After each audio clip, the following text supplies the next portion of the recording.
Kannur ADM ആയിരുന്ന നവീൻ ബാബുവിന്റെ മരണത്തിൽ CBI അന്വേഷണം എതിർത്ത് സംസ്ഥാന സർക്കാർ. CBI അന്വേഷണം ആവശ്യമില്ലെന്നും പോലീസ് അന്വേഷണം ശരിയായ ദിശയിൽ ആണെന്നുമായിരുന്നു സർക്കാർ കോടതിയെ അറിയിച്ചത്.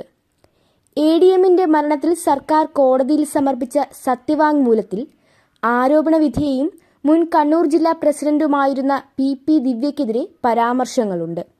ക്ഷണിക്കാത്ത അതിഥിയായി ADMനെ തേജോവധം ചെയ്യുക എന്ന ഉദ്ദേശത്തോടെയാണ് PP ദിവ്യ കളക്ടറേറ്റിലെ യാത്രയയപ്പ് യോഗത്തിലെത്തിയത്. ആ മാനസിക വിഷമം നവീൻ ബാബുവിനെ ആത്മഹത്യയിലേക്ക് നയിച്ചു. കൊലപാതകം ആണെന്ന കുടുംബത്തിന്റെ സംശയം പോലീസ് പരിശോധിക്കുന്നുണ്ട്. എന്നാൽ കൊലപാതകം എന്ന് തെളിയിക്കുന്ന തെളിവുകളൊന്നും നിലവിൽ ലഭിച്ചിട്ടില്ല.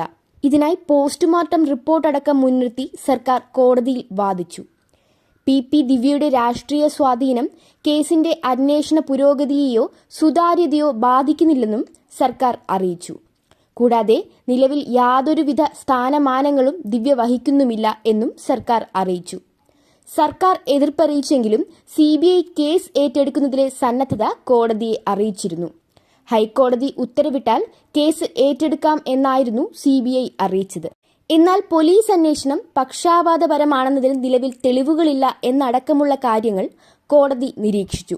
തുടർന്ന് കേസ് ഡയറി പരിശോധിച്ച ശേഷം വിശദവാദം കേൾക്കുമെന്ന് അറിയിക്കുകയായിരുന്നു. ഹർജി കോടതി 12-ന് പരിഗണിക്കാനായി മാറ്റുകയും ചെയ്തു.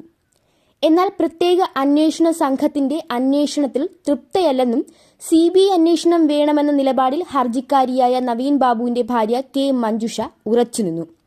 അതേസമയം നവീൻ ബാബു തൂങ്ങി മരിച്ചതെന്നാണ് പോസ്റ്റ്മോർട്ടം റിപ്പോർട്ട്. സംശയകരമായ പരിക്കുകളോ പാടുകളോ ശരീരത്തിൽ ഇല്ലെന്നും റിപ്പോർട്ടിലുണ്ട്.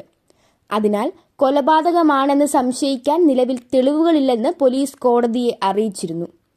അന്വേഷണ ഉദ്യോഗസ്ഥനായ കണ്ണൂർ ടൗൺ SHO കോടതിയിൽ നൽകിയ എതിർ സത്യവാങ്മൂലത്തിൽ അന്വേഷണ സംഘത്തെ നിയന്ത്രിക്കുന്നത് ഭരണകക്ഷിയായ CPM അല്ലെന്നും പറയുന്നു.